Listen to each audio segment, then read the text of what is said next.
Good afternoon, everyone. My name is Derek Pratt, and I'm the Director of Education and Public Programming here at the Erie Canal Museum. Thank you very much for joining us today here in person and online. The impact of the Erie Canal has been immense, socially, economically, and politically. One area where the Erie Canal helped transform the nation was through the various reform movements that sprung up along its banks. One of the most notable of these being the fight for women's rights. Today, we are happy to be looking at that history with our very own Elizabeth Farrell. But before we get to that, I just want to let you know about a few upcoming events here at the Erie Canal Museum.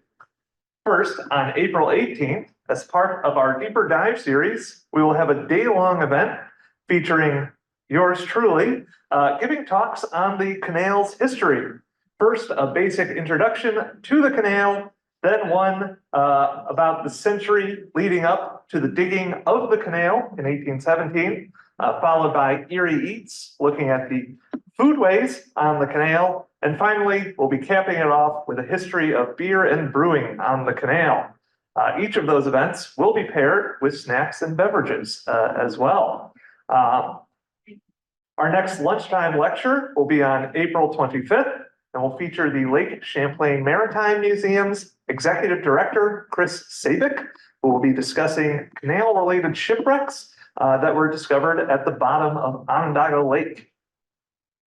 Both lunchtime lectures and deeper dives occur monthly and are offered both virtually and in person. Consider signing up for an annual pass for both, so you never miss a talk at the Erie Canal Museum again. Finally, we're gearing up for our summer season here at the Erie Canal Museum, and we're always looking for new volunteers, especially tour guides. Granted, I see a large part of our in-person audience is already tour guides, but if you're not and want to become one, on Saturday, April 13th at 10:30, we will be hosting a training session for people interested in becoming tour guides here at the museum. If you are interested or know anyone who might be, please consider joining us that day. But now on to today's main event. Elizabeth Farrell is the Research and Education Assistant at the Erie Canal Museum. She earned a BA and MA in History from the University of Vermont.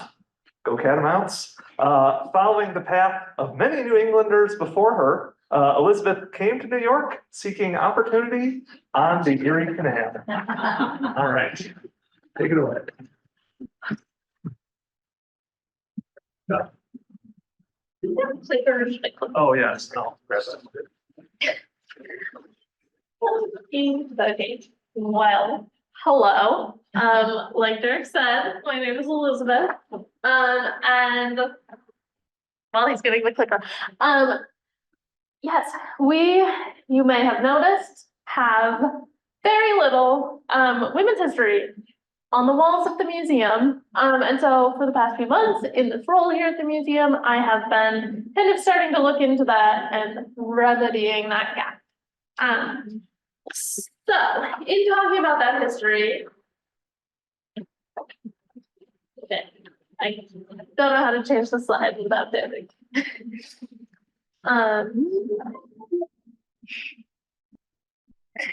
We have to start. Thank you. Wait, the big one? No. Oh. Okay. We have to start by looking at the period before the canal was even built. So that starts with the women of the Haudenosaunee nations. So from time immemorial, the women of the Haudenosaunee nations, of the nations that made up the Haudenosaunee Confederacy, lived in what is now New York State. They lived in highly gendered, but also matriarchal structured societies. And the women of those societies were responsible for agriculture, food distribution, and had a voice in decision making. But encroachment by white settlers and the subsequent forced assimilation and displacement policies would soon drastically change the structures of those societies. It's Also important to note that the Erie Canal runs through the land of all 6 nations that make up the Haudenosaunee Confederacy. Also, okay, I keep hitting the wrong button. There we go. White women who began to settle in New York, they were typically working outside of the cash economy in this era before the canal. During this time, wealth was really based on landholding, and most New Yorkers were practicing subsistence farming. Additionally, the ideology of separate spheres was really prominent at this time, and that ideology assigned men to a bigger sphere, concerning themselves with the outside world, the state, politics, things like that, whereas women belonged to a smaller sphere, really just relegating them to being concerned with the home and the family. And this partially grew out of the ideas of Republican motherhood that dictated that women in the years after the Revolution needed to birth and raise good, loyal American sons. And because of this popular thinking that was really prominent at the time, women were assumed to have no concern with voting or the state or politics in general. And they were believed to have their husbands, fathers, sons, brothers to represent them electorally. So white women in this era had very few rights. They were not married women specifically, were not recognized as legal people. They couldn't own property of any kind. They didn't have the rights to their own body or the labor of their bodies. No respectable woman could work outside of the home, especially once they were married. There were almost no opportunities for education until 1821. And really importantly for what we're going to talk about later, women were not permitted to speak publicly. And so while, white women did have very few rights in this era, we must also consider the Black women who were living in New York State at this time. Free Black women at this point had very limited prospects. They could work really only as laundresses, domestic servants, cooks, in those kind of roles. But it's also important to mention that there were still enslaved women in New York at this point. Slavery is kind of officially abolished in 1827, but according to census records, there would continue to be instances of enslaved women in New York State into the 1840s. So while white women had few rights, there were still those below them who were doing harder, more grueling faced forced labor. But then we get to the period where the Erie Canal is dug. The digging begins in Rome, New York on the 4th of July of 1817. It took about 8 years to be dug, to dig that full 363-mile long canal.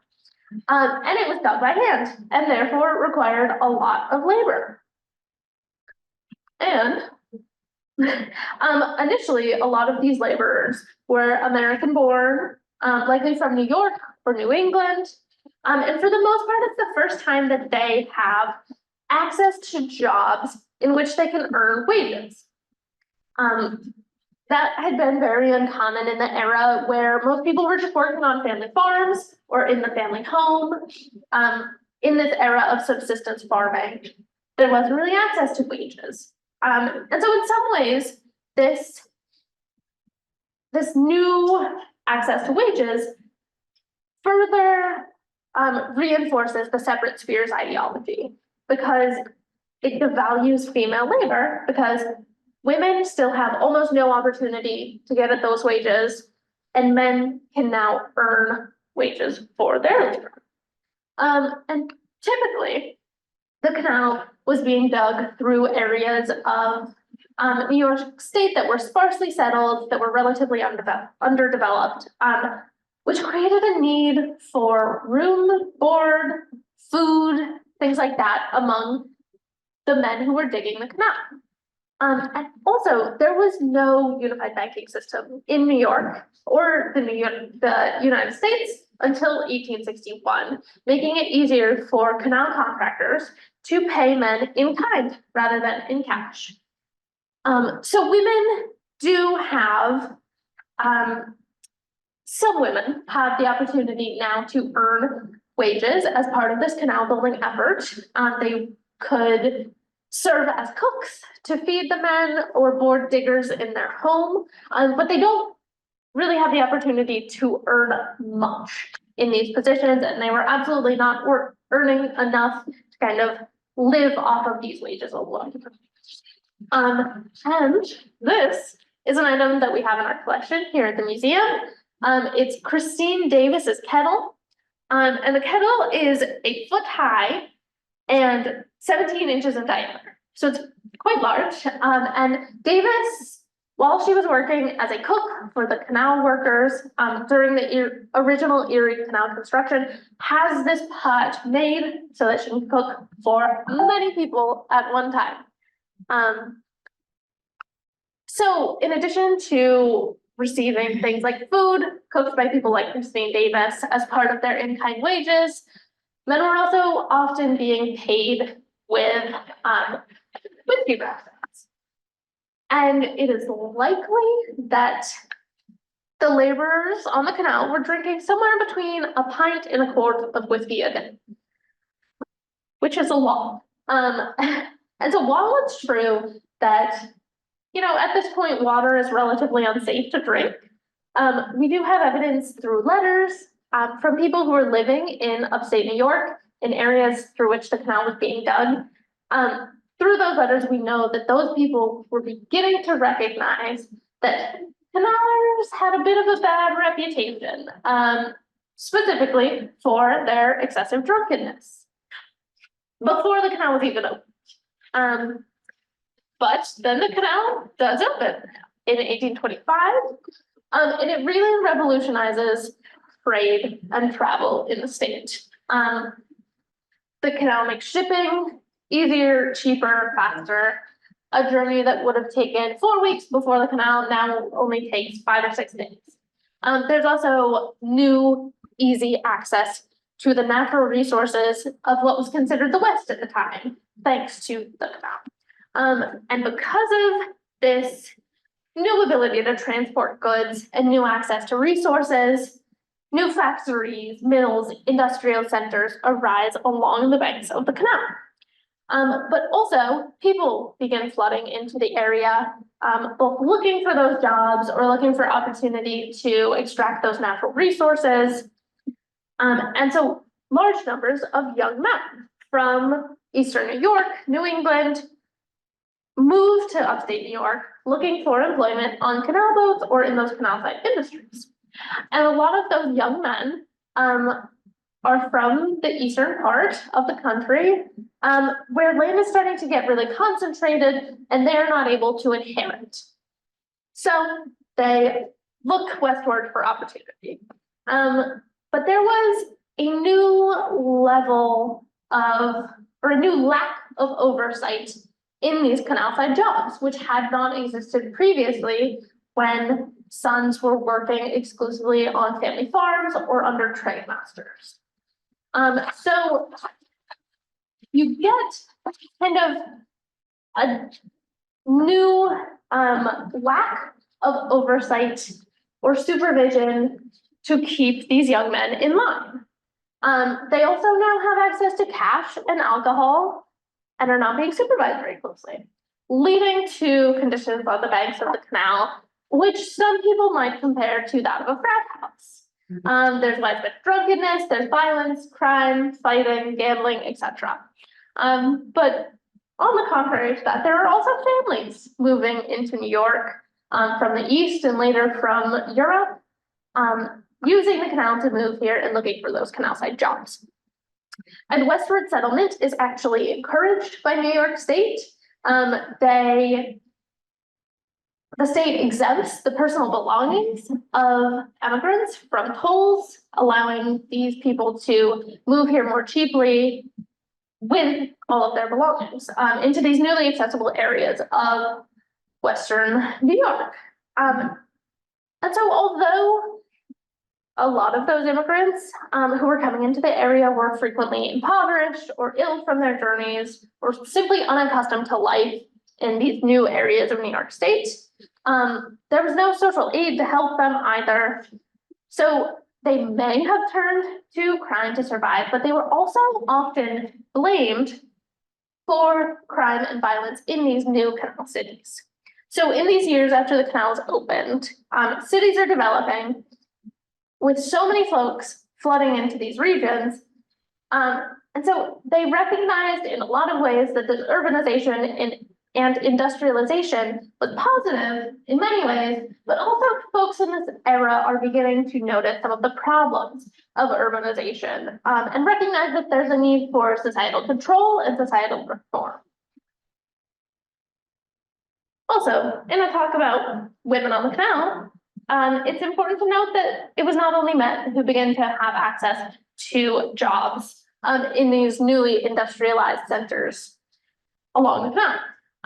And so although the majority of American women will continue to labor kind of in the family household, some working class women are slowly able to enter the cash wage workforce, working in mills, which was really the only respectable path for unmarried women to earn wages at this time.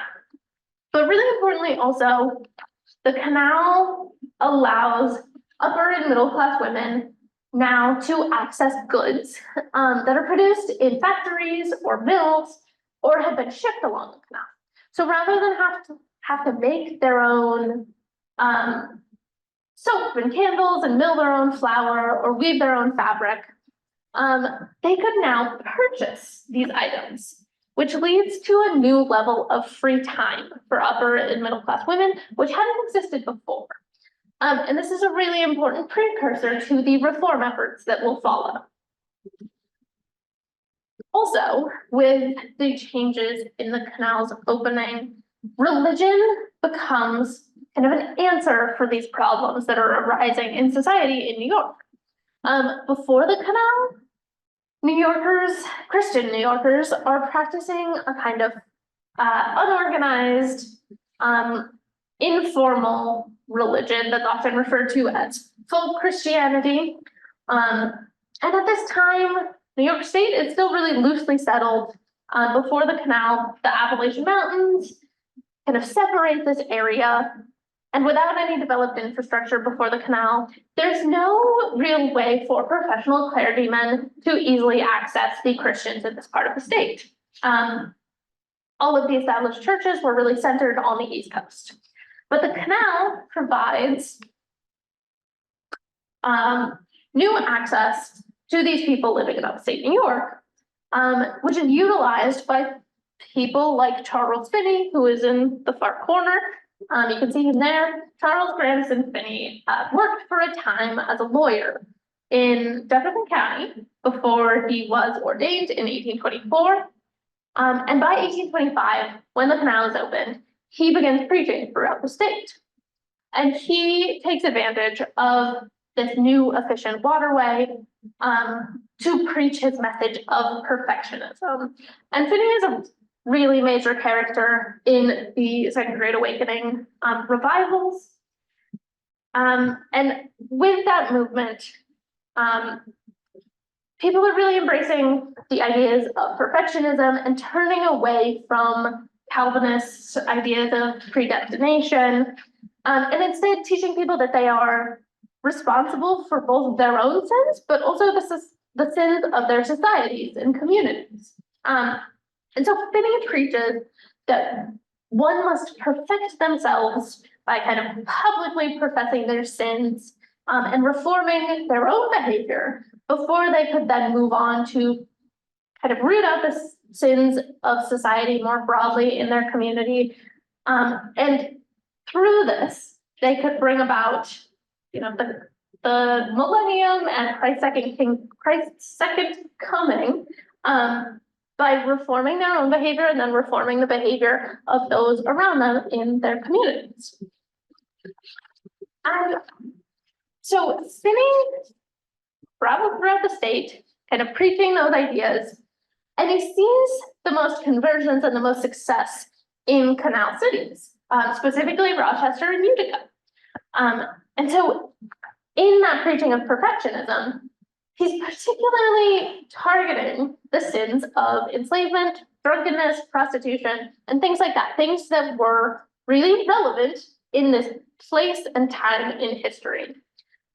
And so it's important to note that urbanization is happening at a really fast rate in New York State. So it's happening 3 times faster in upstate New York than anywhere else in the country.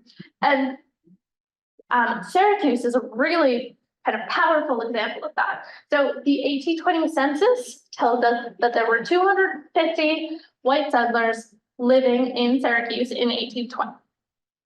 By 1830, only 10 years later, there are 11,014 settlers living in Syracuse, which is 44 times larger. So the population grows by 44 times in only a decade. So urbanization is coming at such a fast rate, and life is changing really dramatically in a really short amount of time for people in this area. And mass conversions are happening at the highest rates in these new cities of New York, indicating that people here are looking for religion as a constant in this time of really rapid change. And some scholars even say that people are turning to religion as a trauma response because their lives are just changing so fast and dramatically at this point. And also Finney is remembered as witty, as charismatic, and preaching in a way that lots of people found logical and easy to follow. So all kinds of people found themselves attracted to him and his message, including the newly developing middle class arising on the banks of the canal, who now have free time, but also a little bit of disposable income, which they can donate and put towards these new congregations and the reform causes that are being preached. And also, most of Finney's converts are women. And middle-class women have this new free time because they can purchase goods. And they're kind of maintaining the ideology of separate spheres at this point, because that assigned them to be the moral and religious authorities of the home. The ideas of Republican motherhood said that they were responsible for making good American sons. But because of that, they kind of took up that requirement and influenced the conversion of the men in their lives. But they were also now welcomed into these religious revival movements to participate in prayer groups or volunteer with female moral reform societies, which Charles Finney's wife was a big proponent of and worked really hard to, incorporate women into those things. And through those, women begin to make networks and form community connections with other middle-class women. So in that way, they're kind of beginning to creep out of their assigned sphere and become concerned with their community, not just their home. And so in response to the sins that Finney is preaching about, these women begin to work initially for the sins that they see in their society, and not coincidentally, the first reform movements that they begin to kind of get involved in are temperance and abolition. And many eventual suffragists will kind of begin their political careers working for temperance and abolition. So temperance societies begin to form, made up of both men and women, who are working in response to Finney's preaching, and against this ill that they see in their communities. And again, not coincidentally, they begin to target a lot of their efforts at those who are working along the canal, on the canal, and in canal side industries. So some of those middle-class men whose wives might have influenced them to convert were now employers in the canal corridor. And some of those men would require oaths of temperance from their employees. Others required church membership, kind of as a condition of employment. And in many cases, drunkenness could get you expelled from your church membership, which in turn meant you were now unemployed because you weren't a member of a church. There's also cases where temperance societies publicly in the newspaper will pressure canal superintendents to hire only sober employees, and to ensure that the lock tenders and laborers who were working under that superintendent did not sell alcohol along the canal. And there's really good reason for them to be targeting these people because there was a lot of drinking happening along the canal. There were about 1,500 places to buy alcohol along the canal, which works out to about every quarter mile. And this image is going to get larger in a second. And it's one of my favorite, like, little images in our collection. But you can see there's men kind of working on a wall of the canal. But if we zoom in, you might notice it's a liquor store right there on the banks of the canal. So, middle-class women were not only working against the sin of drunkenness, but they also begin to get involved in the abolitionist movement. And for some, this was really deeply connected to their new ability to dedicate time to reading and writing and joining sewing groups, which also helped to form those networks of women. Many of the sewing groups had a really strong abolitionist bent. Often one member would read from an anti-slavery tract, while others sewed goods that would be sold eventually at anti-slavery bazaars or fairs as a way of fundraising for the abolitionist movement.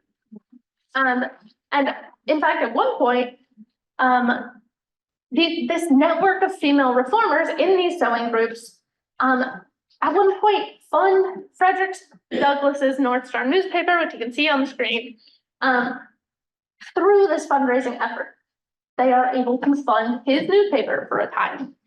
And soon these women also begin to take it a step further, and they circulate petitions to decent politicians as a way to make their voices heard politically before they're enfranchised. So they're kind of seizing some political influence, both monetarily through their fundraising and through these petitions. Oops.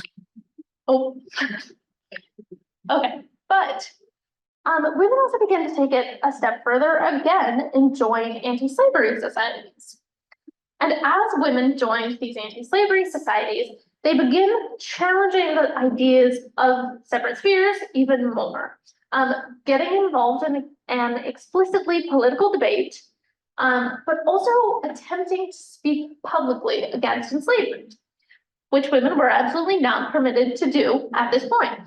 And this creates divisions within the abolitionist movement, which was led by men, between those who were in favor of female participation and those who believed that they should bar women's involvement in the movement because women were meant to be apolitical and were just a hindrance to the movement. And famously, at the 1840 World Anti-Slavery Convention in London, according to Elizabeth Cady Stanton at least, she and Lucretia Mott met after the male delegates to the convention voted to silence the female attendees, force them to sit apart, and kind of bar their participation. And so while sitting apart from the men, Elizabeth Cady Stanton, according to her, she speaks to Lucretia Mott, and they vow to hold a convention and form a society to advocate for the rights of women. So these experiences of women in the fights for abolition and temperance helped them to form networks, and also gave them a platform to find their voices, kind of leading them directly to notice their conditions and agitate for women's rights. The barring of their participation really drove home the inequalities of women compared to men who are working in abolition, and the women began to see their inferior status as something that was contradictory to the American ideals of freedom, liberty, and equality. Similarly to how they were viewing enslavement at this point. So in the 1840s, women begin circulating petitions to be sent to the state government. And one of these, from 1846, demanded that if Democrats, quote, derive their just powers from the consent of the governed, then New York State was failing to live up to these democratic ideals. It's also important to note that there were Black women in New York at this time who were trying to advocate for both abolition and women's rights, but they were being silenced and ostracized by both the women's rights movement and the abolitionist movement. And that is why you see Sojourner Truth here on the screen. She was born enslaved in New York. And in her famous Ain't I a Woman speech given at the at a women's rights conference in Ohio in 1851, she really embodies the position of Black women kind of in between these two movements. They are being denied at this point rights both as women, but also as Black people, and are also being silenced and kind of barred from both of the movements. So despite those massive hurdles, there are people like Truth who work really extensively throughout her life for these causes, but also temperance and others. And she is a really interesting segue into the 1848 convention in Seneca Falls. And generally, Seneca Falls makes a really useful case study for our purposes here. So Seneca Falls is located on the Cayuga-Seneca Canal. Elizabeth Cady's home is mere feet from that canal. It was opened in 1828, and it connected small villages of the Finger Lakes, like Seneca Falls, to the activity and industry of the Erie Canal. Seneca Falls was still in the midst of religious revivals at this point. It was still undergoing the development of an industrial town with mills, especially.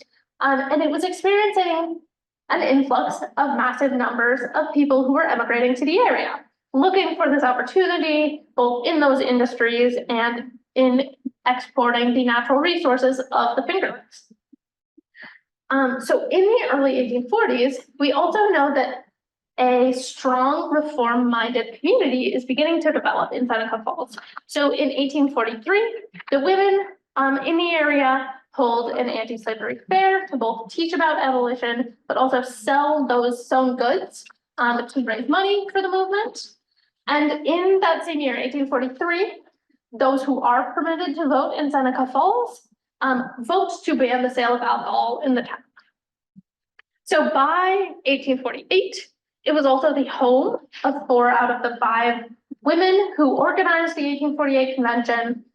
And at that conference, those organizers introduced the notorious Declaration of Sentiments, which famously declared that all men and women are created equal, stated that stated many of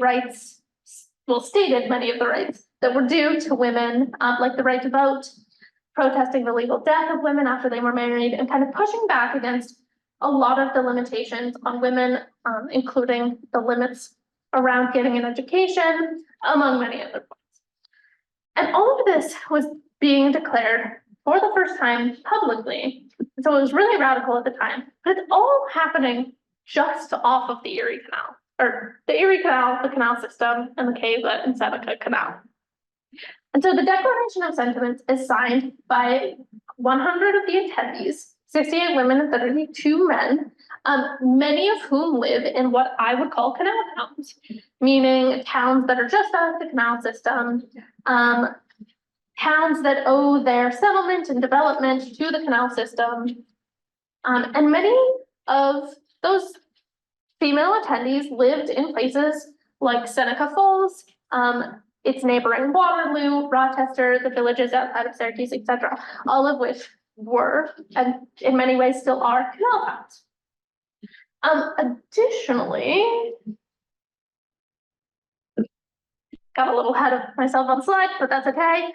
A lot of these signers were members of families who made money from canal-related industries, like milling, manufacturing, commercial agriculture, retail sales, things like that, all of which are really dependent on the Erie Canal and the broader canal system.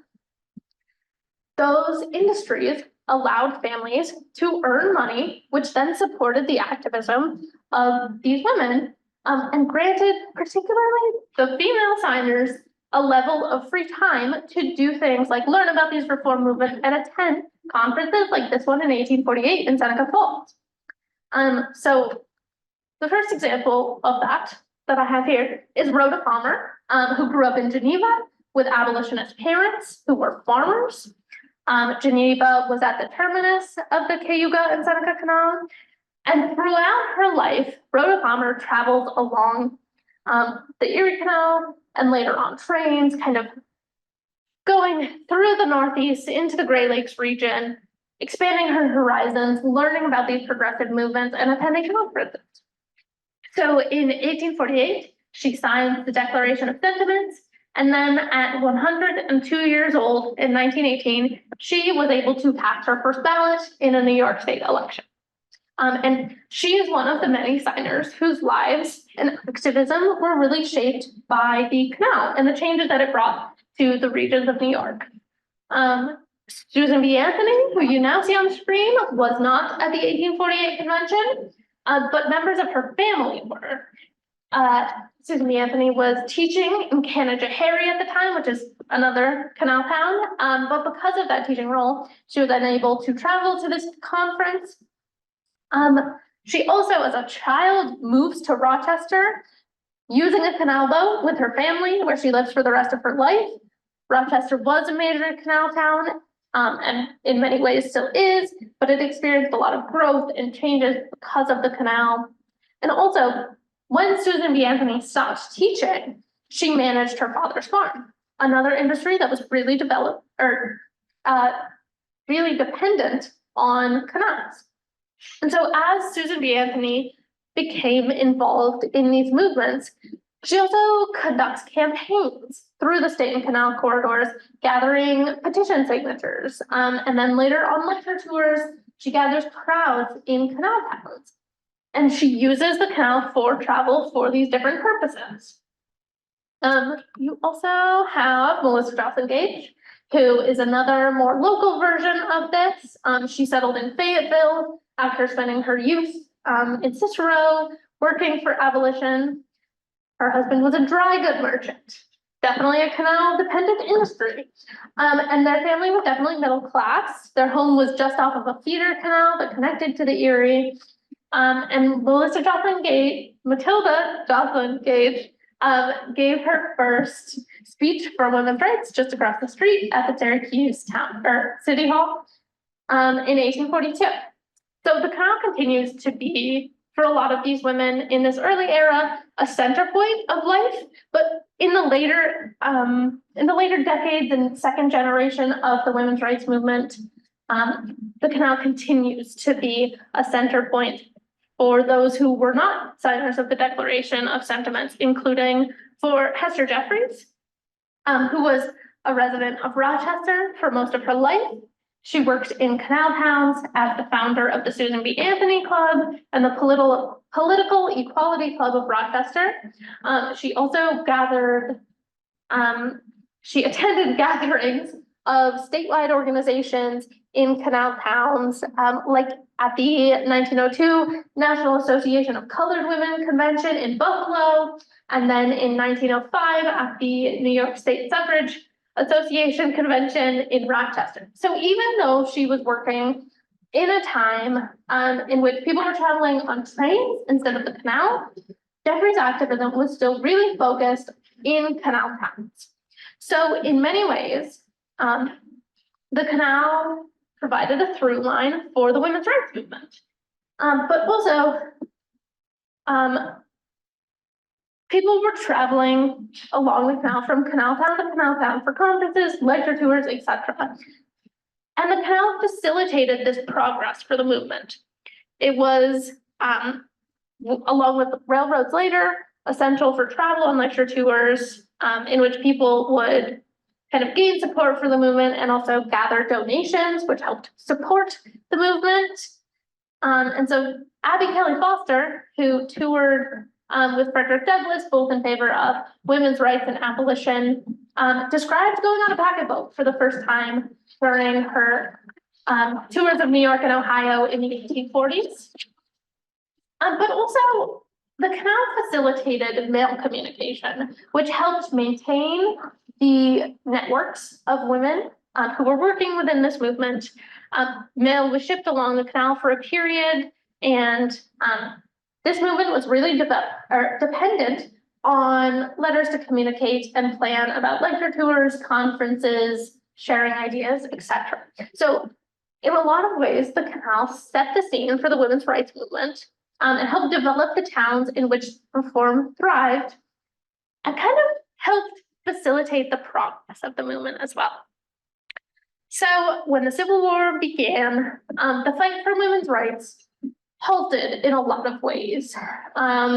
The priority kind of turned to abolition, and women were now able to step into different roles as nurses and teachers, which they were largely previously barred from. But with so many men at war, it really became essential for women, especially middle-class women, to kind of step into those roles. And after the Civil War ended and enslavement ended, those working for both abolition and women's rights turned to advocating for universal suffrage to get the vote for both women and Black folks. But this fighting for universal suffrage soon fell apart as divisions and infighting over race and who deserved suffrage first, whether it was Black men or women, kind of sliced through the movement. And this moment really exposes serious racism among some of the key players of the women's rights movement. Like Elizabeth Cady Stanton and Susan B. Anthony, who thought that educated middle-class women deserved suffrage before people that they saw as uneducated, who were mainly formerly enslaved Black men. They thought that they deserved suffrage before those people. But by the 1880s and then the 1890s, the movement for women's rights kind of lost a lot of its energy and steam. Despite this, many things were achieved for women kind of slowly in the decades before that. So in 1848, the New York Married Women's Property Law is passed. It goes back and forth a little bit, but that allowed married women to own property, and they were working towards, keeping their own wages, having custody of their children in cases where their husbands died. And so there were kind of new radical things being achieved. Women in some places in New York in time would be able to vote in school board elections. And additionally, through this period that I've been talking about, the access to education had been expanded greatly. Initially in 1821, there were some female-only seminaries opened in New York State, which allowed women to get kind of a level of education in a way that was separate from men. But by the 1840s and 50s, women have continually expanded access to college educations in New York State. And then around 1870, some of the major universities like Syracuse and Cornell begin to allow women to attend. And as mentioned before, job access expands. So women during the Civil War were kind of needed in certain professions, and their entrance into those expands. But also in time, partially because of the expanded access to education, women are entering new professions as well. So you get people like Elizabeth Blackwell, who was the first woman to graduate in the United States from a medical school, and she does so in 1849. And similarly, Mary Edwards Walker of Oswego, which is another canal town, she graduates with a medical degree from Syracuse University in 1855, or Syracuse Medical College in 1855. And she served as a surgeon during the Civil War, a service for which she later earned a Medal of Honor, etc. So even though the fight for suffrage took a really long time, there is progress being made by this female education along the way. But also, it is important to remember that the majority of working class women in New York are living extremely demanding lives at this point. And they lack the time and energy to work in some of these movements. But also, some of the key figures of the women's rights movement were dedicated to enfranchisement for upper and middle class educated women only. They cared much less about the rights of working class women or even incorporating those lower and working class women into their movement. And you also, in the 1880s and 90s, see the kind of growth of the anti-suffrage movement in New York. And this camp believes very deeply in separate spheres ideology and inherent biological differences between men and women. They believed that women's ability to reform society should be an extension of their feminine domesticity, really harkening back to those ideas of separate spheres. But they organize in the same ways as those who were in favor of suffrage did.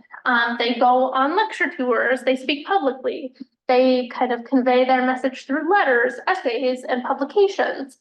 And they also hold conferences. And it's important to note that, if those in favor of suffrage had not been agitating for an expansion of women's rights, these women would also not have been permitted to speak publicly. Okay, so by the turn of the 20th century, the movement for women's rights had really stalled. But you get kind of a new generation of women who enter the movement at this time, and they bring new tactics. Specifically, Harriet Stanton Blatch, the daughter of Elizabeth Cady Stanton, returns from a stint in Europe where she lives in England, and she brings the English suffrage movement's kind of more militant tactics with her. And so she begins to incorporate female workers in labor unions, which had largely been ignored by the women of the previous generation, like her mother. Blatch also embraces what they call open air meetings, marches, lecture tours again, and that brings new attention and energy to this movement. She announces and plans a canal boat campaign for 1908, which would have been a tour of lectures on a canal boat, traveling through the canal system, kind of getting support and energy for the cause. It's relatively famous in the canal community, but it apparently never materializes. There are various reports saying that this was due to a canal boat captain's injury. Others say that Harriet Stanton Blatch was simply too busy to actually make this happen. But these efforts bring new energy and new tactics from these younger women to this movement. And finally, in 1920, the 19th Amendment is ratified, which guaranteed that the right to vote could not be denied based on sex. And then in 1923, the ERA, Equal Rights Amendment, is introduced by similar folks who were working for women's rights, which attempted to ensure that all rights beyond just the right to vote could not be denied based on sex. And this has not yet been ratified, but there's a ballot measure in New York State this year and put it in the state constitution. So make sure you vote for that in November if you want to. I can't tell you what to vote for, but yes. And that is all I have. Any questions?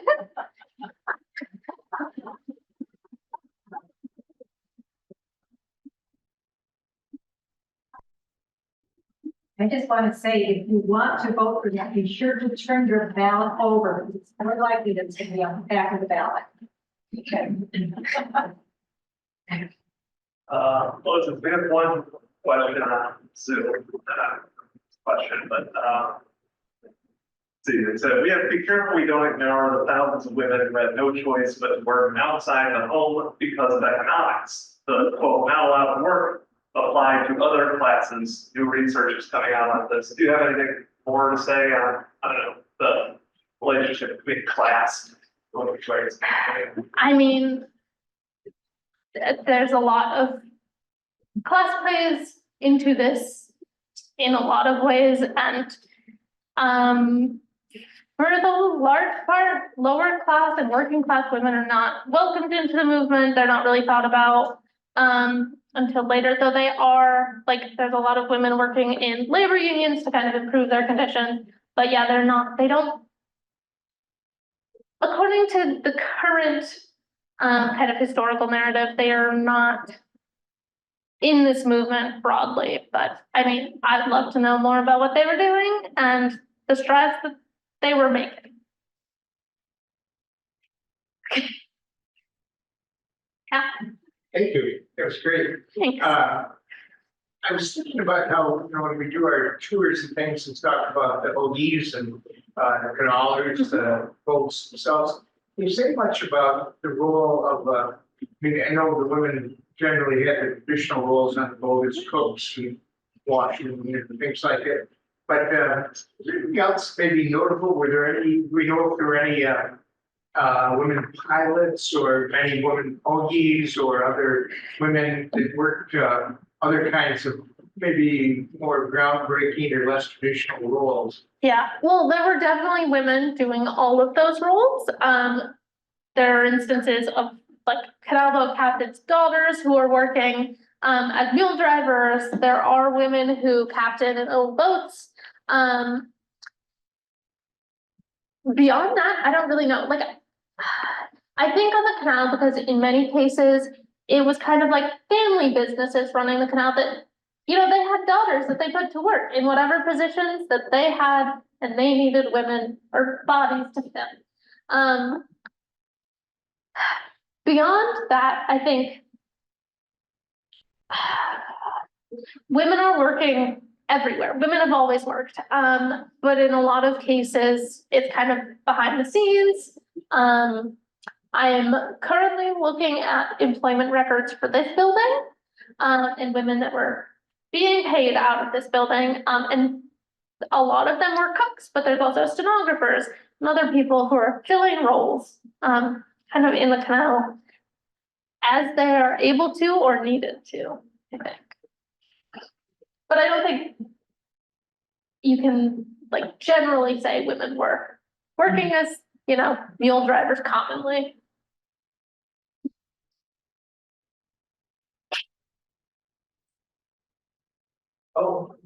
Elizabeth, is your research going to be presented in any other unique ways this year? This research, just to repeat if you didn't hear Derek asking that leading question, this will be kind of adapted and brought to a more local level this summer in a walking tour of downtown Syracuse, kind of focusing on women's history here in Syracuse and the fight for women's rights in the city. Yes, so keep your eye out for that.